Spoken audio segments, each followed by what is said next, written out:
If you've been paying attention in the last few years, you've seen that TCC Presents has skyrocketed in terms of their notoriety in the magic community. They've been producing many high-quality magic props such as this leather chop cup and then been marketing them on social media, creating quite a buzz. Unless you're an absolute stranger to the channel, then you know I don't really talk about magic props or tricks. By the way, welcome aboard. But you are absolutely correct, I only talk about magic in the printed form, so that must mean that TCC has come around and printed some books. That's right, they've recently released 2 books about the magic of Kiyoshi Satoh, a Japanese magician who hasn't published anything in English, as far as I know, ever.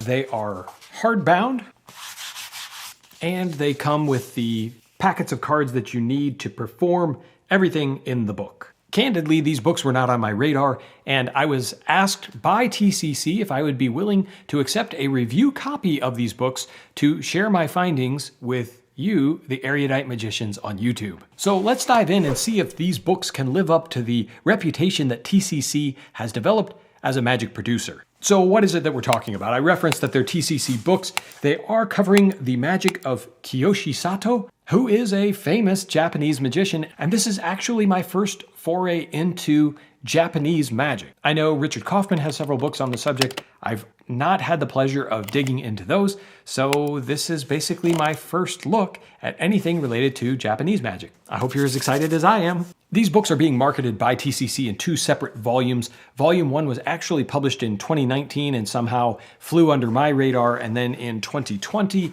they published Volume 2. Each of these books is approximately 150 pages, so altogether you're talking about a total of about 300-ish pages of magic. But more on that in a second. This is TCC's first step into the book world, and although they have successfully rolled out a number of props and coins and cups, other things like that, this is their first attempt at putting magic into the printed word. However, they didn't start from scratch. The books were originally published in Japanese via book form, booklet, lecture note, what have you, but this is the first time that they've seen print in English. So what kind of magic is it? It is almost exclusively close-up packet tricks that use a variety of gimmicks to achieve the end outcome. There are a few tricks in the book that can be done with a standard deck of cards and nothing else, but most of them will require the gaffs. But don't worry, they are provided in these tasteful little envelopes that come with each book, depending on whether you purchase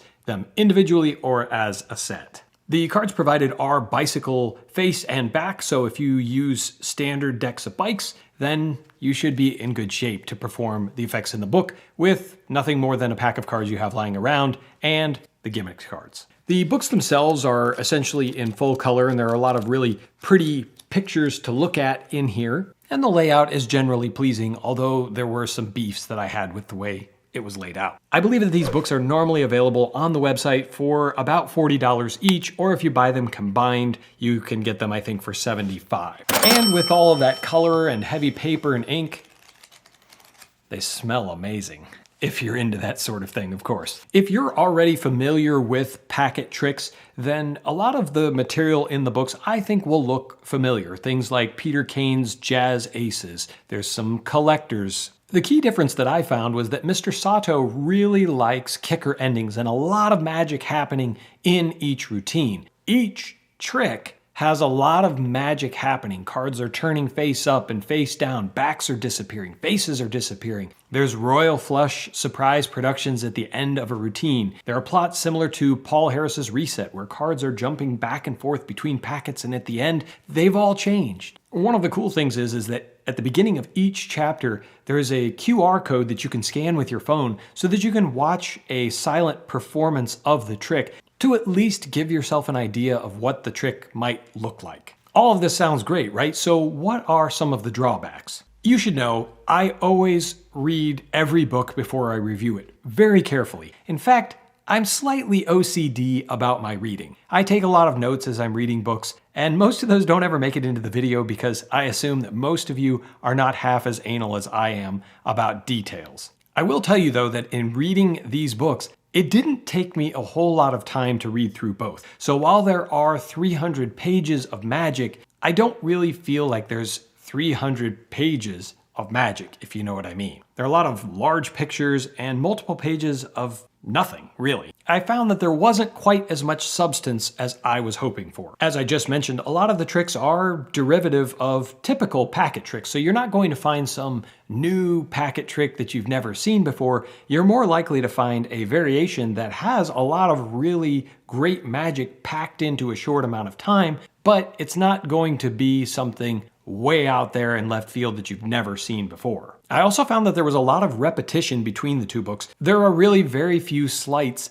that are used to perform the tricks, and unfortunately those sleights are described twice, once in each book, and generally it was a straight copy and paste from book 1 to book 2, sometimes even with references to tricks that only exist in book 1 and don't exist in book 2. So if you were to buy just book 2 and read the description on one of the sleights, I can imagine that you would be quite confused when it talks about the following examples in these tricks that don't exist in the book. Don's Magic and Books is sponsoring this episode of Erudite Magic, and if you'd like to save 10% off of the lowest marked prices you'll be able to find almost anywhere, then head over to Don's website at www.donsmagicandbooks.com and at checkout apply the code JAPAN to save 10%. As you'll no doubt discover, Don has a tremendous selection of books, tricks, DVDs, and props, all at great prices, and you'll be able to find some of those rare out-of-print gems that you may have been looking for to add to your shelf. I hear that he's getting Richard Kaufman's latest book in, and I'm looking forward to bringing that to you in a future review. And as if the great prices weren't enough, Don also offers free shipping in the United States when you purchase $20 or more of media items. If you are an international buyer, be sure to email Don to check on actual shipping prices to your location. All of the details related to the website and discount code are posted down in the description below, so be sure to check that out and enjoy shopping this week at Don's Magic and Books.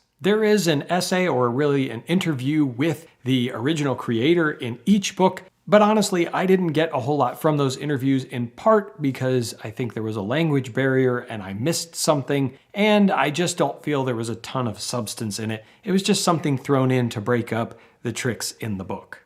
However, your mileage can and will vary. The books were not written with English as a first language. Obviously, they started their life in Japanese, and I'm not sure that they were translated by a native English speaker. They read a little bit stilted, and some of the wording isn't traditional American or English. Proper English. Frankly, they weren't the easiest to understand. Don't get me wrong, you probably won't have any problem performing the tricks, but they're not exactly fun to read.